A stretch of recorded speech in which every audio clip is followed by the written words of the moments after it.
5장은 아담의 계보, 족보를 기록한 그런 말씀입니다. 아담으로 시작된 족보 이야기가 노아까지 이어지고 있습니다. 족보의 틀을 보면 아주 단순합니다. 누구는 누구를 낳고 몇 년 살다 죽었더라. 낳고 살다가 죽었더라. 족보가 이런 구조로 되어 있고 계속 이 틀이 반복적으로 나옵니다. 우리 믿음의 사람들은 세상을 살면서 세상 사람들과 다른 생각을 가져야 되는데 그것은 바로 나는 목적을 가지고 세상을 살아가는 사람이다 라고 하는 생각입니다. 어떤 사건을 두고 세상 사람들은 우연 이런 얘기를 합니다. 운명 이런 말도 합니다. 재수가 있다 없다 이런 말도 합니다. 그러나 우리 믿음의 사람들은 이런 단어를 쓰면 안 됩니다. 우리 믿음의 사람들은 세상 사람들과 달라야 되는데 어떤 생각을 가지고 살아가야 되는가? 내가 세상에 나온 것은 하나님의 계획이다. 그래서 나에게는 하나님이 이루시고자 하는 목적이 있다. 나는 주님과 교제하면서 끝없이 그 목적을 알아내야 되고 그 목적대로 살아가는 것, 이것이 내가 이 땅을 살아가는 데에 중요한 이유이고 사명이다. 이런 인식을 하고 우리는 세상을 살아가야 된다는 겁니다. 그런데 창세기 5장에 나오는 족보를 보면 전혀 그런 모습을 찾아볼 수가 없습니다. 낳고 살다가 죽었다. 목적을 알 수 없는, 다른 동물과 별 차이가 없는 그런 족보의 모습을 우리가 그 속에서 볼 수가 있어요. 그런데 본문 보니까 이런 족보 이야기 속에 좀 특별한 내용들이 담겨져 있는 것을 볼 수가 있습니다. 여기 본문 내용은 에녹이라고 하는 사람을 기록한 그런 내용입니다. 에녹을 단순히 태어나서 살다가 죽었다 이렇게 이 말씀이 기록하고 있지 않습니다. 본문 22절은 이렇게 말씀하고 있습니다. 무두셀라를 낳은 후 300년을 하나님과 동행하며 자녀들을 낳았으며. 본문에는 사람을 출산하는 일 말고 하나를 더 말씀하고 있는데 그것이 바로 하나님과 동행이라고 하는 문제입니다. 그리고 또 하나의 여기 특징을 보면 족보에 나오는 다른 사람들은 모두가 다 태어나서 낳고 살다가 죽었더라 이렇게 기록하고 있는데 에녹만큼은 살았다는 말씀만 기록하고 있어요. 즉 죽었다고 하지 아니하고 하나님이 그를 데려갔다 이렇게 기록하고 있습니다. 그래서 우리는 이 에녹을 죽음을 보지 않고 하나님 품에 안긴 사람 이렇게 믿습니다. 죽음을 보지 않고 주님 품에 안긴 이 에녹에게 있어서의 가장 큰 특징을 찾아본다고 한다면 그 특징은 하나님과 동행하는 삶을 살았다는 점이에요. 창세기 5장 21절 22절을 다시 보면 말씀이 이렇게 얘기하고 있죠. 에녹은 65세에 무두셀라를 낳았고 무두셀라를 낳은 후 300년을 하나님과 동행하며 자녀들을 낳았으며. 에녹은 하나님과 300년을 동행했어요. 살기도 참 오래 살았지만 하나님과의 동행도 한참이었습니다. 찬송가 430장 1절 가사는 이렇게 시작합니다. 주와 같이 길 가는 거 즐거운 일 아닌가. 주님과의 동행이 행복하다 그렇게 고백한 찬송가 가사입니다. 우리는 그동안 이 찬송을 참 많이 불러왔습니다. 저는 여러분들에게 묻고 싶습니다. 정말 우리가 늘 불러왔던 이 찬송가의 가사처럼 우리가 주님과 동행하는 거 이게 즐겁습니까? 여러분 주님과 동행하는 것이 정말 행복합니까? 당연한 말씀이라 당연한 말씀을 왜 자꾸 묻느냐? 여러분 그렇게 저에게 말씀하실 수 있지만 그러나 저는 여러분들에게 정말 심각하게 정말 주님과 동행하는 게 행복한가라고 하는 반문을 할 수밖에 없어요. 정말 여러분 주님과 함께한 게 행복하세요? 지난주 성경 통독 구약반 과정을 다 마친 우리 성도들 우리 그분들과 함께 저녁을 먹었습니다. 식당에 가서 자리를 잡는데 제가 먼저 자리에 앉으니까 제 테이블에는 앉을 생각하지 않고 다 슬슬슬슬 아무개 집사님이 앉아, 아무개 권사님이 앉아 이러면서 자기는 다 옆으로 피하더라고요. 왜 그랬습니까? 제가 무서워서 그랬을까요? 제가 싫어서 그랬습니까? 무섭거나 싫어서가 아니라 어렵기 때문일 것이다. 그렇게 저는 믿고 싶습니다. 제가 만약에, 어디까지나 만약입니다. 만약에 내년에는 전교인 신방 대신에 각 가정을 돌면서 1박 2일 동안 그 가정에서 지내겠습니다. 여러분들과 함께 식사도 하고 TV도 같이 보고 여러분들과 이야기도 하고 여러분 집에서 잠도 자겠습니다. 그러니까 제가 가는 날 방 하나씩 비워놓으시기 바랍니다. 이렇게 말한다면 여러분 그 소리 듣고 감격해서 웰컴, 아멘 오십시오 이렇게 하실 분 얼마나 됩니까? 봐요, 아무도 없잖아요. 이게 웬 날벼락이냐? 아마 여러분 펄쩍 뛰실 거예요. 제가 만약 그렇게 한다면 여러분들에게는 제가 방문하는 1박 2일 동안은 아마 세상에서 가장 힘든 시간이 될 겁니다. 왜 그럴까요? 제가 나쁘기 때문에 그런 겁니까? 제가 싫어서 그런 거예요? 싫어서라기보다는 뭔가 불편하기 때문에 그런 거잖아요. 다시 우리가 에녹을 생각해 봅니다.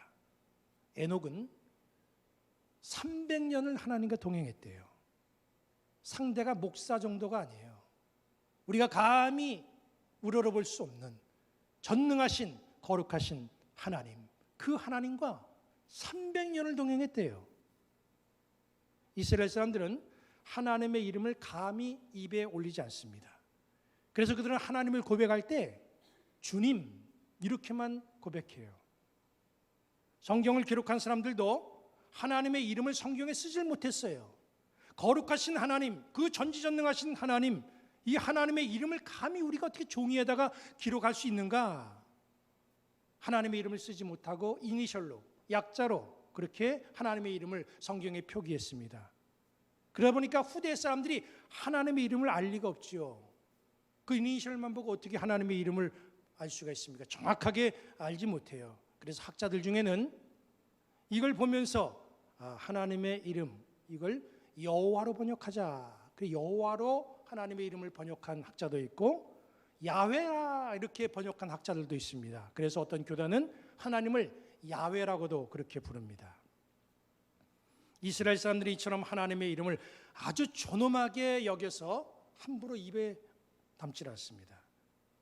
이름만 가지고도 이렇게 어려워하는 하나님의 모습, 하나님, 이 하나님과 동행한다고 하는 거, 이게 얼마나 대단한 거예요. 그것도 1, 2년도 아니고 300년을 에녹은 동행을 했습니다.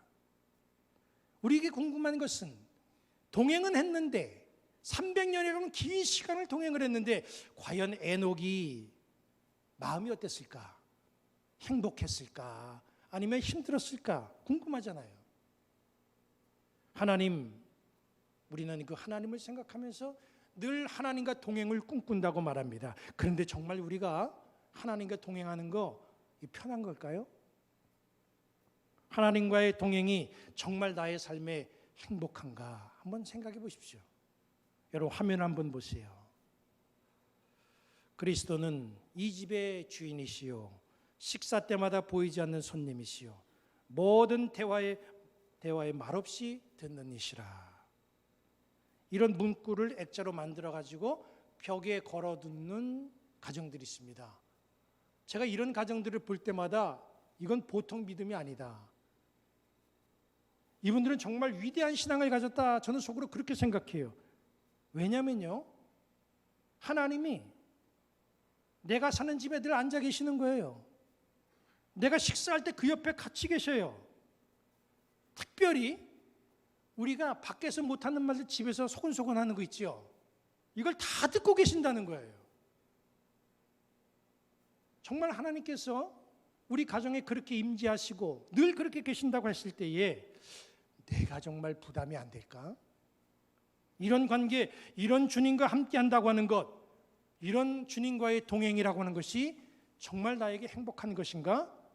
아마 여러분들 중에는 난 그래도 행복하다, 나는 주님이 내 집에 항상 계셔서 나의 모든 일거수일투족을 다 지켜서 보시고 그 행보를 다 파악하고 계시는데 나는 전혀 부담이 안 돼, 난 행복해, 이렇게 말씀하시는 분도 계실 수 있지만 아마 상당수가 부담이 되실걸요. 불편하고 힘드실 겁니다. 에녹은 300년을 하나님과 동행했대요. 그 에녹의 형편은 어땠을까요? 하나님과 동행한 이 300년의 세월이 에녹에게 과연 행복했을까요? 아니면 그게 지옥 같은 삶이었을까요? 우리가 이 창세기 5장만 봐가지고는 그걸 알 수가 없어요. 여기에 대한 단서가 히브리서 11장 5절에 나옵니다. 믿음으로 에녹은 죽음을 보지 않고 옮겨졌으니 하나님이 그를 옮기심으로 다시 보이지 아니하였느니라. 그는 옮겨지기 전에 하나님을 기쁘시게 하는 자라는 증거를 받았느니라. 뭘 말하는 겁니까? 에녹이 세상을 살면서 하나님을 기쁘시게 했다고 하는 이 히브리서 말씀의 증언, 이게 뭘 말하는 거예요? 에녹이 300년을 하나님과 동행하면서 전혀 부담스럽지 않았고 불편하지 않았고 행복했고 기뻤다는 거 아니겠습니까? 에녹은 정말 이런 면을 보면 대단한 신앙인이에요. 하나님을 믿는다는 게 뭐예요? 하나님을 믿는다는 것은 하나님과 동행하는 걸 말하는 거예요. 그러나 신앙인들 중에는 하나님과의 동행이 행복한 사람이 있는가 하면 좀 불편하게 여기는 사람이 있어요. 다시 말해서 우리가 예수님을 믿어도 행복하게 신앙생활하는 사람이 있고 정말 엄청나게 불편한 마음으로 신앙의 길을 걸어가는 사람이 있다는 거예요. 억지로 힘들게 안 따라갈 수 없으니까, 안 따라가면 멸망의 구덩이로 떨어진다고 하니까 그거 싫어서 그냥 억지로 동행하는 사람이 있어요. 부모님이, 남편이, 아내가 채근을 하니까 괴롭지만 억지로 동행하는 그런 신앙인들도 있습니다. 우리의 신앙생활은 무엇보다도 행복해야 됩니다. 주님과의 동행이 기쁘고 즐거워야 돼요. 그런데 믿는 모습을 제가 가만히 보면 너무 피곤해 보일 때가 있어요.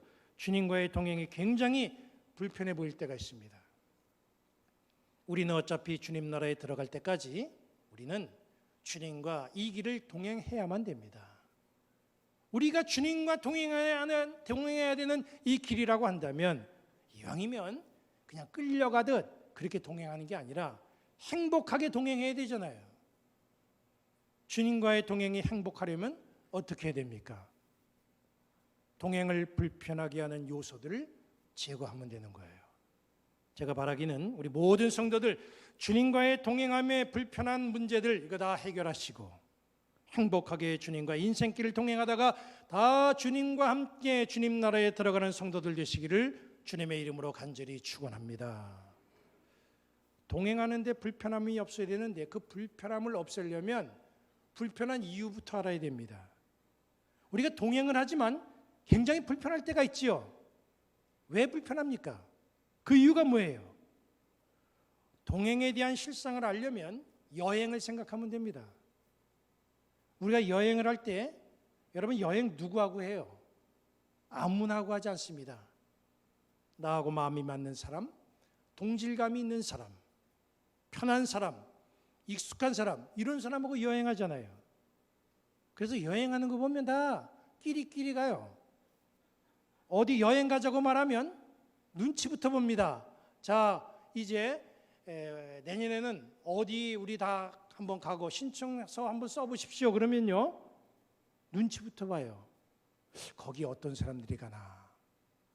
그 사람 가면 나도 가야지. 반대로 그 사람 가면 나는 안 간다. 이런 경우도 있어요. 왜 그렇습니까? 불편한 동행을 원하지 않기 때문이잖아요. 불편한 사람하고 가는 여행은 여행이 아니라 그건 아주 지옥이에요.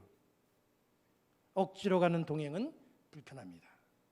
나하고 맞지 않은 사람과 가는 동행은 굉장히 불편해요. 그 다음에 가장 중요한 것이 있는데 익숙하지 않으면 동행이 불편한 겁니다. 불편한 동행을 해소하는 길은요, 무엇보다도 익숙해지는 데 있어요. 익숙해지면 동행하는 데 불편함이 사라집니다. 요즘 많은 사람들에게 사랑받는 동물 중에 하나가 반려견이잖아요. 애완견이라고 말하면 신뢰가 될 정도로 개들의 위상이 굉장히 높아졌습니다. 우리는 가끔 언론을 통해서 이 개들이 보여주는 감동 스토리를 접해요. 화면을 볼까요? 브라질에서 있었던 일입니다. 개가 입에 뭘 물고 있죠? 다름 아닌 갓 태어난 신생아예요. 쓰레기통을 뒤지던 개가 쓰레기 속에서 신생아를 발견했습니다. 그 아이를 병원으로 입에 물고 데려다 주는 거예요. 이 정도 되면 굉장하잖아요. 사람의 마음을 이 개가 다 헤아린다는 거예요. 이 모습을 보면 인간과 굉장히 친밀한 관계가 있구나라는 것을 우리는 알 수가 있습니다. 또 하나 사진을 보면 화면에 나온 사람은 34년 전에 이 악어를 구입하고 지금 악어와 동거하고 있어요. 반려견도 그렇고 길들여지지 않을 것 같은 악어도 하루아침에 인간과 친밀해지는 것은 아닙니다.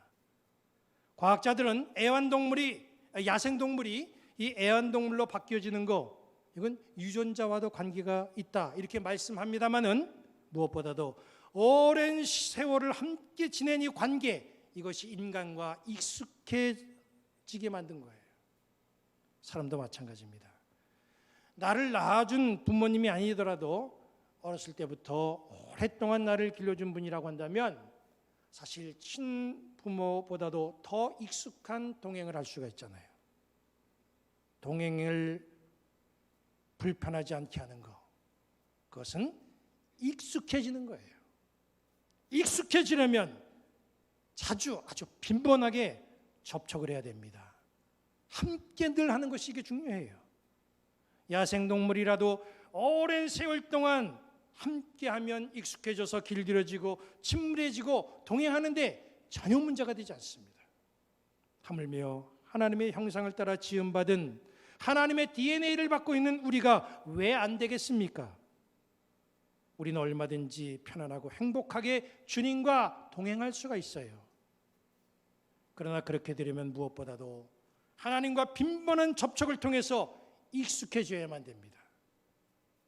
빈번한 교회 출입으로 여러분 교회가 좀 익숙해지시길 바랍니다. 계속되는 말씀 읽기로 주님의 말씀 대하는 게 좀 익숙해지시길 바라요. 쉬지 않는 기도 생활로 주님과 소통하는 거 좀 익숙해지시기 바랍니다. 300년을 하나님을 기쁘시게 하면서 기쁜 마음 가지고 하나님과 동행한 이 에녹의 신앙생활이 오늘 여기 앉아 있는 모든 성도들의 신앙생활이 되기를 간절히 바랍니다. 그리고 그렇게 행복한 동행을 하시다가 모두가 다 주님 나라에 들어가시는 그런 복된 성도들 되시기를 우리 주님의 이름으로 간절히 축원합니다. 이제 우리 모두 자리에서 일어나시고 찬송하신 후에 축도로 예배를 마치겠습니다.